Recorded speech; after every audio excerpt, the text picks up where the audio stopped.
Hi, this is Padma and welcome to my channel taste of India. నేను ఈరోజు పెసరపప్పు మరియు గోధుమ పిండితోనేమో చక్కటి డైమండ్ షేప్ బిస్కెట్లు తయారు చేస్తున్నాను. దానికోసము ఒక కప్పు 50 గ్రామ్స్ పెసరపప్పుని తీసేసుకొని దాన్ని చక్కగా కడిగేసుకున్న తర్వాత 2 గ్లాసులు నీటిని వేసేసుకొని చక్కగా కలయబెట్టుకొని కుక్కర్లో వేసేసుకొని ఒక 2 విజిల్స్ వచ్చే వరకు దాన్ని ఉడికించుకోండి. చక్కగా పెసరపప్పు ఉడికిపోయిన తర్వాతని మరొక ప్లేట్లో ఒక 2 కప్పులేమో వీట్ ఫ్లోర్ గోధుమ పిండిని వేసేసుకోవాలి. అందులో ఒక 2 to 3 స్పూన్స్ షుగర్ పౌడర్ వేసుకొని కాస్త చిటికెడు ఉప్పును కూడా వేసుకోండి. ఇప్పుడేమో jeera dhania powder plus red chilli powder ఈ మూడింటిని చక్కగా కలిపేసుకోండి. కలిపేసుకున్న తర్వాత అదేమో పిండిలో ముందుగా తయారు చేసుకొని పెట్టుకున్న ఈ పిండి ఉంది కదా, అందులోనేమో ఒక 2 స్పూన్స్ వేసేసుకోవాలి.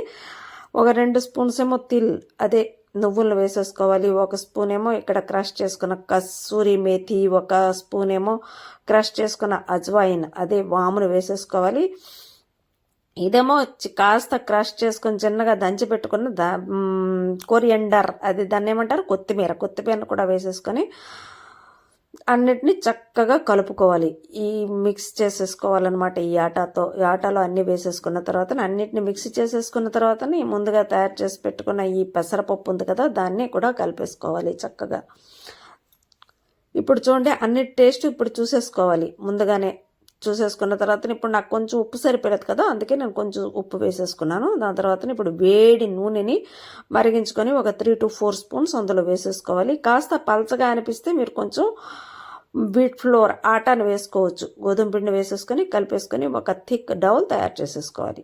ఇలాగా ఫైనల్గా కాస్త నూనెను కూడా వేసేసుకొని చక్కగా కలుపుకున్నారంటే చేతికి అంటకుండా ఒక థిక్ డౌ తయారైపోతుంది. చూసారు కదా, ఇలాగా సెమీ సాఫ్ట్ డౌ తయారు చేసేసుకోండి.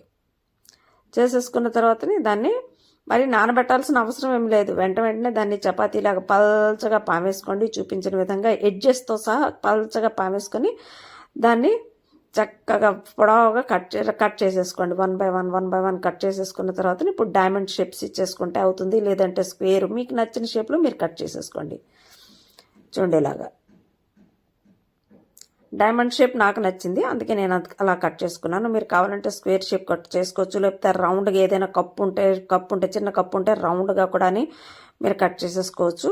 వీటిని ఒక జాలి గరిటెలో వేసేసుకొని జాగ్రత్తగా నూనెలో వదులుకుంటే సేఫ్ సైడ్ అనమాట. అలా వేసుకుంటే అవుతుంది. లేదంటే 1 by 1 వేసేసుకున్నా అయిపోతుంది, మీ ఇష్టం.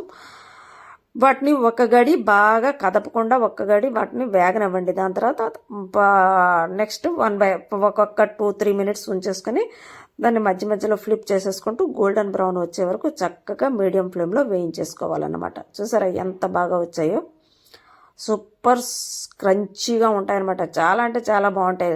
లైట్ తీపిగా లైట్ ఉప్పు, లైట్ కారంగా, క్రంచీగా చాలా అంటే చాలా బాగుంటాయి. దీన్ని చాయ్తో కానీ కాఫీతో కానీ మీరు సర్వ్ చేసుకుంటే బాగుంటాయి. ఇవి తప్పకుండా ఒక 4 రోజులు హ్యాపీగా నిల్వ చేసుకుని కూడా ఉంచుకోవచ్చు. So must try these biscuits.